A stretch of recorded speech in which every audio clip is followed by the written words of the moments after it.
Hello student, this is Aishwarya Sharma. हम पढ़ रहे थे दशमलव। दशमलव में हमने लास्ट क्लास में पढ़ा था दशमलव संख्याओं का जोड़। आज हम देखेंगे दशमलव संख्या का घटाना। और घटाने को हम एक वर्ड भी बोलते हैं, एक वर्ड और भी बोलते हैं, मैंने आपको पहले ही बताया था, वो होता है व्यवकलन। तो हम दशमलव संख्या का घटाना या दशमलव संख्या का व्यवकलन आज पढ़ेंगे। तो देखो यहाँ बोल रहे हैं हमें यह ध्यान रखना है कि दोनों संख्याओं के दशमलव बिंदु एक दूसरे के ऊपर हों। ये हमने पहले भी पढ़ा था ना कि दोनों संख्याओं के दशमलव बिंदु एक रो में होने चाहिए। अब दोनों संख्याओं के दशमलव बिंदु एक ही पंक्ति में होने चाहिए। अब अगर किसी संख्या में दशमलव बिंदु के बाद दूसरी संख्या से कम अंक हैं तो हम कम अंक वाली संख्या में शून्य लगा देंगे। ये हमने जोड़ में भी पढ़ा था कि यहाँ शून्य शून्य लगा देते हैं ताकि वह दूसरी संख्या के बराबर हो जाए। इससे हमें घटाने में आसानी होगी। अब उदाहरण क्या है, हमारा उदाहरण है 2.58 में से 1.32 घटाइए। ठीक है, तो अब हम कैसे लिखेंगे, यहाँ 2.58 में से 1.32 हमें घटाना है। तो हम देखो पहली कंडीशन पूरी हुई, दशमलव एक बिंदु में होनी चाहिए और जीरो की हमें ज़रूरत नहीं पड़ी क्योंकि दोनों में बराबर अंक हैं। यहाँ पे भी दशमलव के बाद 2 अंक है और यहाँ भी दशमलव के बाद 2 अंक हैं। तो 8 में 2 प्लस करेंगे तो हमारा आंसर क्या आएगा, हमारा आंसर आएगा 8 और 2 10, कैरी 1 आ गया, 5 और 3 8 और 1 9 आ गया और 2 और 1 3 आ गया। तो 3.90 हमारा आंसर आ गया। पर ये क्या करा हमने, ये हमने प्लस करा है। पर इसको ही अगर हमें घटाना हो तो हम कैसे घटाएंगे, 2.58 है उसमें से हम क्या करेंगे, इसमें भी वही रूल है, ये आ गया। यहाँ इसको माइनस करना है तो माइनस में क्या करेंगे, 8 में से 2 घटाएंगे 6 आएगा, 5 में से 3 घटाएंगे 2 आएगा और 2 में से 1 घटाएंगे 1 आएगा। तो 1.26 घटाने पर इसका आंसर आ जाएगा।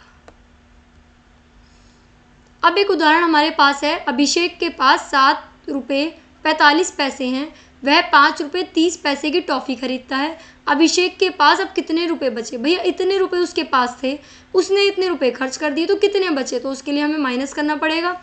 तो हम क्या कहेंगे, 7.45 में से 5.30 हम घटाएंगे।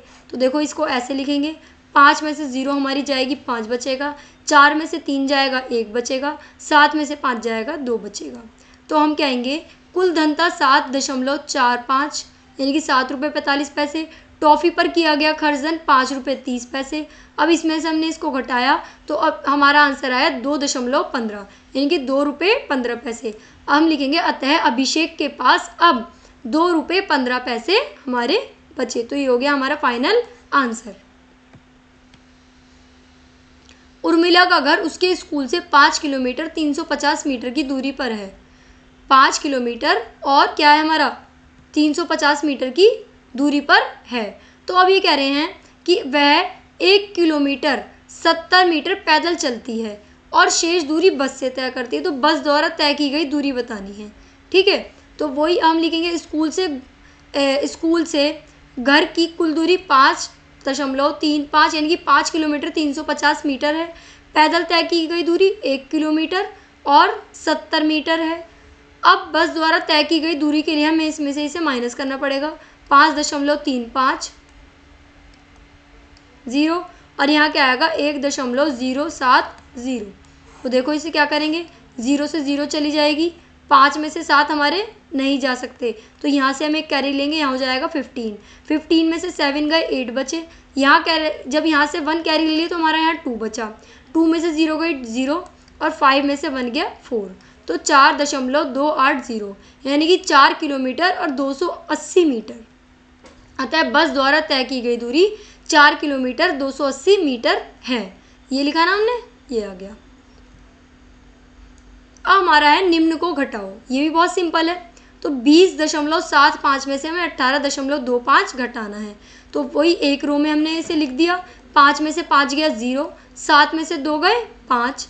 अब यहाँ 0 में से 8 नहीं जा सकते, यहाँ से एक कैरी लेंगे, यहाँ हो जाएगा 10 में से 8 गए 2, यहाँ बचा 1 में से 1 गया 0 तो हो जाएगा 2.50। अब ऐसे यहाँ देखो, यहाँ 0 में से 4 हमारे 250 में से हमें क्या घटाना है 202। तो पॉइंट लगा के यहाँ 0 0 कर देंगे और क्योंकि यहाँ पे 2 डिजिट थी, यहाँ 2 डिजिट कम थी, इसलिए हमने 2 डिजिट को पूरा करने के लिए यहाँ पे हमने 0 0 कर दिया। अब 0 में से 4 नहीं जा सकते, यहाँ से हम एक लेंगे कैरी, तो पहले हम यहाँ कैरी लेंगे 10 हो जाएगा, फिर यहाँ से यहाँ कैरी लेंगे, यहाँ 10 हो जाएगा तो यहाँ 9 रह जाएगा, फिर यहाँ से यहाँ कैरी लेंगे, यहाँ 10 हो जाएगा तो यहाँ 9 रह जाएगा। 10 में से 4 गए और यहाँ क्या रह जाएगा 4 में से 4 गए 6, 9 में से 5 गए 4 और यहाँ 9 में से 2 गए 7 और यहाँ 4 में से 0 गई 4 और 2 में से 2 गया 0, तो 47.46 मतलब 46 नहीं बोलेंगे 47.46 मीटर। ठीक है ना। अब क्या है सी पार्ट। सी पार्ट में बोला है कि 8.4 में से 5.40 लेस करना है, तो यहाँ पे भी 0 ले लेंगे। 0 में से 0 गया 0 बचे, 4 में से 0 गया 0 बचे और 8 में से 5 गया 3 बचे। आप इसे खाली 3 रुपये भी लिख सकते हैं क्योंकि यहाँ दशमलव के बाद कोई भी संख्या नहीं है। अब क्या है हमारा डी पार्ट। डी पार्ट को हम यही सॉल्व कर लेते हैं। यहाँ दे रखा है हमारा, क्या दे रखा है डी पार्ट में, यहाँ हमारा दे रखा है डी पार्ट में 5.206 और फिर यहाँ क्या है 2.051। तो यहाँ पे इसे माइनस करेंगे तो 6 में से 1 गया 5, यहाँ से 5 नहीं जा सकते, यहाँ से कैरी लेंगे, यहाँ हो जाएगा 10 में से 5 गया 5 और यहाँ क्या हो जाएगा 1। अब 5 में से 2 गया 3, तो ये जाएगा 3.155। ठीक है ना। अब क्या है ई पार्ट।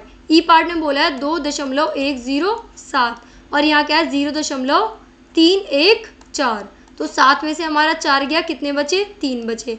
यहाँ से एक हम कैरी लेंगे, यहाँ हो जाएगा 10, 10 में से 1 गया 9 बचा, यहाँ 0 रह गई, फिर यहाँ से फिर कैरी लेना पड़ेगा, यहाँ हो जाएगा 10, 10 में से 3 गए 7 और यहाँ क्या हो जाएगा 1, तो ये हमारा हो जाएगा 1.793।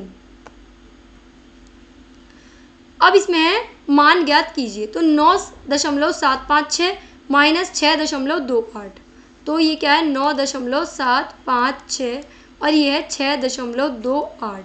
अब हम यहाँ क्या ले लेंगे, यहाँ हम 0 ले लेंगे, तो 6 में से 0 गई 6 बचा, 5 में से 8 नहीं जा सकता, तो यहाँ हम एक कैरी लेंगे, यहाँ हो जाएगा 6 और यहाँ हो जाएगा 15, 15 में से 8 गए 7 बचे और 6 में से 2 गए 4, तो 9 में से 6 गया 3, तो ये जाएगा 3.476।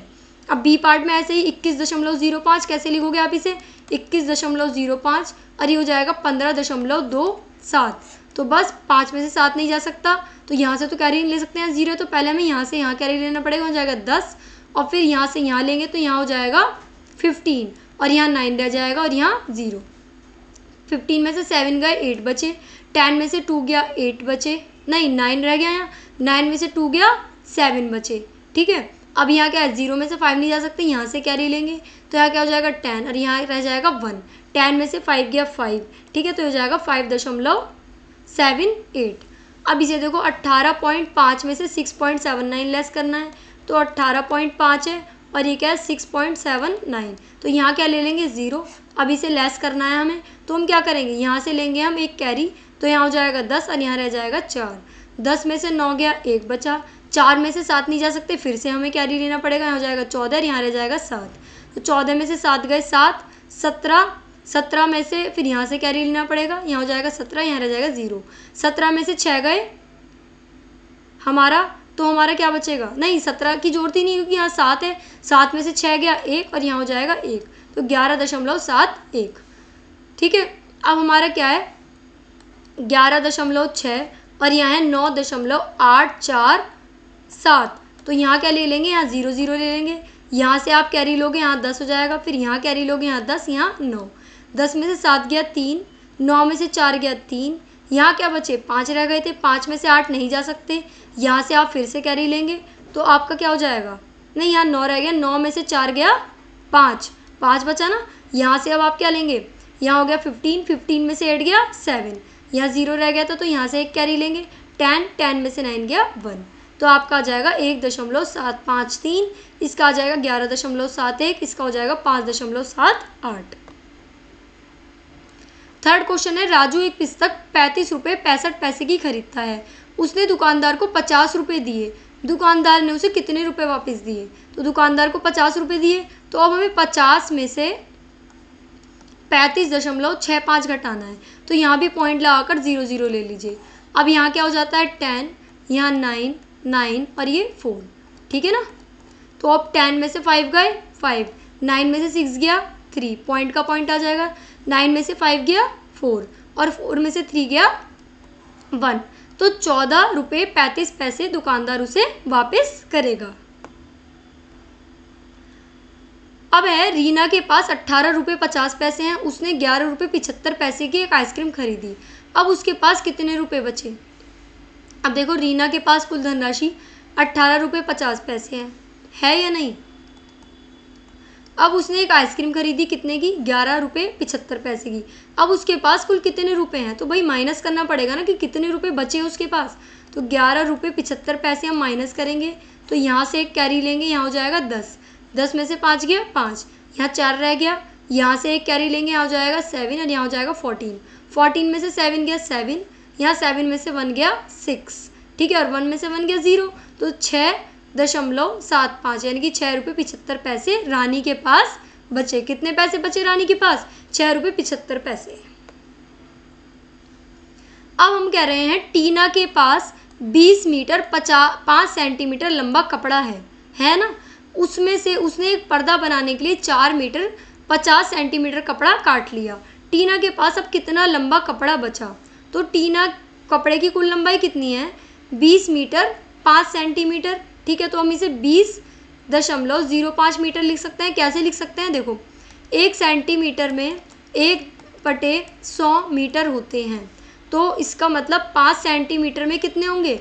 5 सेंटीमीटर होंगे 5 गुणा 1/100 यानी कि 5/100 मीटर। अब 2 डिजिट है ना, 2 डिजिट पहले पॉइंट है, 2 0 है तो 2 डिजिट पहले पॉइंट आएगा, तो हमारे पास एक ही डिजिट है, तो एक 0 ले लेंगे और यहाँ लगा देंगे 0.5 मीटर। अब हम क्या करेंगे? अब ये हो गया 5 मीटर, तो ये कुल मिला के हो जाएगा 20.05 मीटर। अब ऐसे ही हम क्या करेंगे, इसे देखेंगे, ये 4 मीटर 50 सेंटीमीटर, तो वही 50 गुणा 1/100, तो 1 0 से 1 0 गई, ये 5 के 1 में गुणा करोगे 5/10, 1 0 है तो एक डिजिट पहले पॉइंट आएगा, तो हो जाएगा 0.5 मीटर, 0.5 मीटर, तो कुल मिला के हो जाएगा 4.50 मीटर, ठीक है ना। तो अब कपड़े की कुल लंबाई है 20.05 मीटर और पर्दे के लिए काटा गया कपड़ा है 4.50 मीटर, तो शेष कितना कपड़ा बचा? तो इसके लिए हम इसे माइनस करेंगे, 20.05 में से 4.50 मीटर माइनस करेंगे, तो देखो यहाँ 5 में से 0 गया, 5 बचा। अब यहाँ क्या है, यहाँ से एक कैरी लेंगे तो यहाँ 10 हो जाएगा, यहाँ 1 रह जाएगा, फिर यहाँ से कैरी लेंगे, यहाँ 10 हो जाएगा, यहाँ 9 रह जाएगा, 10 में से 5 गए 5 बचे, और यहाँ क्या है 9 में से 4 गए 5 बचे, और यहाँ आ गया 1, तो 15.55 मीटर। तो हम कह सकते हैं कि टीना के पास अब कुल कितना कपड़ा बचा? 15.55 मीटर या फिर 15 मीटर और 55 सेंटीमीटर। ओके, अब है 6 पार्ट में नमिता प्रतिदिन 20 किलोमीटर और 50 मीटर की दूरी तय करती है, तो ठीक है, इसमें से 10 किलोमीटर 200 मीटर की दूरी वह बस द्वारा तय करती है और शेष ऑटो रिक्शा द्वारा। नमिता ऑटो रिक्शा द्वारा तय की गई दूरी कितनी होगी? कुल दूरी 20 किलोमीटर 50 मीटर, तो 20 किलोमीटर है ना, 50 मीटर को चेंज करेंगे तो 50/1000 हो जाएगा। क्यों? क्योंकि 1 मीटर में 1/1000 क्या होते हैं हमारे? किलोमीटर। क्या होते हैं? किलोमीटर। तो ये क्या हो जाएगा? तो 50 को जब आप इससे भाग करोगे तो आपका आएगा 0.05 किलोमीटर। तो 20.05 जब इन्हें ऐड करेंगे तो 20.05 मीटर ये किलोमीटर ही हमारा हो जाएगा। अब बस द्वारा तय की गई दूरी 10 किलोमीटर और 200 मीटर, तो 10 किलोमीटर ही हमारा है, और ये क्या है 200/1000। तो अब देखो 200 है ना बटे 1000, तो अब क्या होगा ये भाई, 2 0 से 2 0 गई, 2/10 है ना, तो 1 0 है तो एक डिजिट पहले पॉइंट आएगा 0.2 किलोमीटर, तो क्या हो जाएगा 10.2 किलोमीटर। अब हमको इसमें से इसे माइनस करना है, 20.05 में से किसे लेस करना है? 10.20 को। 5 में से 0 गया 5, अब यहाँ से क्या लेंगे, एक कैरी लेंगे, 10 हो जाएगा, यहाँ 1 रह जाएगा, यहाँ से फिर कैरी लेंगे, यहाँ 10 हो जाएगा, यहाँ 9 रह जाएगा, 10 में से 2 गया 8 बचे, और 9 में से 0 गई 9 बचे, और 1 में से 1 गया 0 बचे, तो 9.85। तो हम कह सकते हैं कि नमिता ऑटो रिक्शा द्वारा कितनी दूरी तय करती है? नमिता ऑटो रिक्शा द्वारा 9.85 किलोमीटर दूरी तय करती है, या हम इसे कह सकते हैं कि 9 किलोमीटर और 85 मीटर। ठीक है, हम ये भी इसे कह सकते हैं। तो आज हमने कुछ क्वेश्चंस करे, उसमें हमने क्या देखा, उसमें हमने देखा घटाना। क्या देखा, घटाना, कि दशमलव को कैसे घटाते हैं। तो पहला पॉइंट तो हमारा क्लियर था, पहला पॉइंट हमारा वही था कि दशमलव के नीचे दशमलव आना चाहिए, और किसी एक संख्या पर अगर हमारी संख्या है 4.5 और एक संख्या है 2.576 तो हम क्या करेंगे, यहाँ 0 0 ऐड कर देंगे और फिर इसे माइनस करेंगे। तो हमने कुछ क्वेश्चंस करे थे यहाँ, और यहाँ प्लस और माइनस में मैंने आपको बताया भी था। तो दोनों को जोड़ में और घटाने में एक ही रूल है कि दशमलव दशमलव के नीचे आए और बाकी की जगह 0 0 हम ऐड कर दें जहाँ पर कम संख्या है, जिससे हम ईजिली इसे डिफाइन कर सकें। तो अब हम मिलते हैं नेक्स्ट क्लास में। Thank you.